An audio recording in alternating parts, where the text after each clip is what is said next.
Слушайте, приехал я, короче, в Австрию, вот, а вчера еще и снег был здесь, так я вообще думаю, здорово, снежок пошел хорошо, обрадовался, а сегодня все вот это вот превратилось в вот такую солякоть все, и как бы уже и снега-то нет особенно. Это, конечно, немножко омрачило путешествие. Приехал я, понимаешь ли, в какие-то каменные джунгли, вон, сзади меня, что это такое, какие-то офисные строения.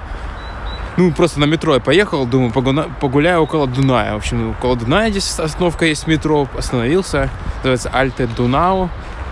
Остановился на остановке, а выйти толком и некуда оттуда, в общем. Потому что все как-то забетонировано, все выходы там какие-то частная собственность, не пройти ничего. И я так думаю, блин, да что такое, что-то здесь не так прям радужно, как мне казалось. Ну вот, но тем не менее, вот нашел какой-то Дунайский парк рядом. Буквально одну станцию метро обратно проехал, и здесь как-то вот поприятнее. Смотрите, подышать воздушком можно. Немножко так дождь такой неприятный так вот идет, да? Но при этом так прикольно. Вот погулял я по Австрии вчера. Я, собственно говоря, здесь уже был полгода назад. Гулял здесь. И да, мне нравится Вена, мне нравятся венские все эти ландшафты, архитектура. Очень приятные... Да, вертолеты летают. Очень приятный такой современный город, да, ну, как бы современный, тоже есть старина и прочее. Вот, но при этом для меня лично самое главное, чтобы были вот такие парки, где можно подышать, вон, поесть там за вот этой лавочкой что-нибудь. О, какие-то тут вообще уже пошли мох, тут уже что-то такой серьезный лес. Может быть, здесь даже получше, но давайте посмотрим, что здесь. О, уже ничего так. Хорошо, только надо под ноги смотреть, там что-то. Все заляпано, мокрое все. Вот, нашел наконец, да, уединенное местечко такое, где можно погулять.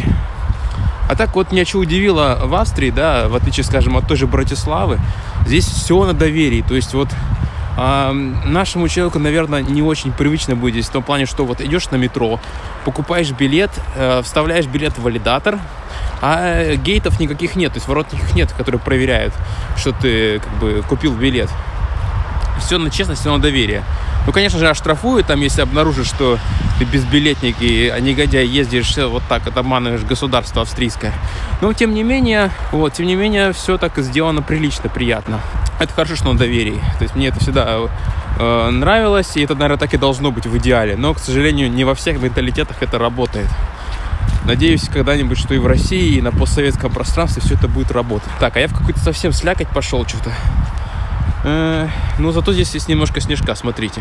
Вот, видно. То есть так неплохо. Ну, как всегда, прошелся я по центру Вены. Да, ночью прикольно смотрится все в огоньках. Все эти старинные здания исторические. Ну, конечно, смотрится очень помпезно, красиво. Вена не дешевый город, конечно, поэтому готовьте кэш, если сюда едете. Да побольше кэша. Город такой, требующий денег. Ну, как всегда, есть возможность и задешево находиться в этой стране, если снять, допустим, хостел. Или найти какое-нибудь место на окраине, такое красивое какое-нибудь, да? Ну, не красивое, в смысле, а любое. Когда вы хотите переночевать, просто кровать вам нужна, то вы особенно не паритесь, какое место выбирать, правда ведь? Если цель сэкономить, то это одно. Если цель пошиковать, лухури travel, как говорят, лакжери лухури, тогда уже другое дело. Так, а куда же я вышел? О, башня, это прикольно, смотрите. Видна это. Ага, вот она. Вот эта башня, телевизионная вышка. Будем называть ее Останкино. Так, случайно просто совпало. Ну, кстати говоря, пониже будет, пониже. Да. Особо, конечно, на все эти станции я... Ну, короче говоря, не знаю. Просто прикольная станция. Так, а мы идем дальше. Мы идем дальше по этому Дунайскому парку.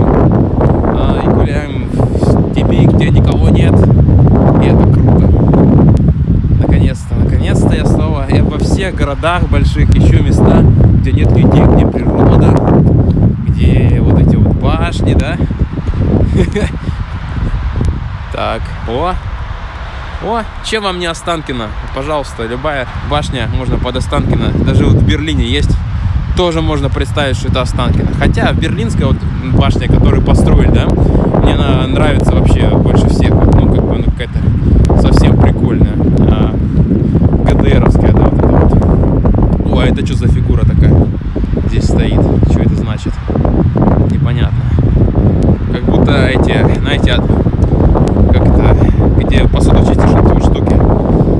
сложили в одну кучку и валяется так вот.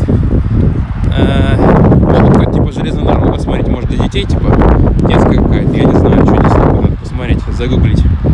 Может, кто знает, напишите в комментах, что это такое, куда эта дорога идет. С этого Донау парк. Вот. А так красиво, зелено, все хорошо. Немножко прохладно, но это все терпимо. Буквально -1, -2, что это в таком диапазоне колеблется. Так что, друзья, вот, собственно говоря, все, что, пожалуй, хотел сказать. Подписывайтесь на канал, ставьте лайки, оставляйте комментарии. Все буду читать, на все отвечать. И вообще рад любой коммуникации с вами, дорогие подписчики. Ну все, счастливо.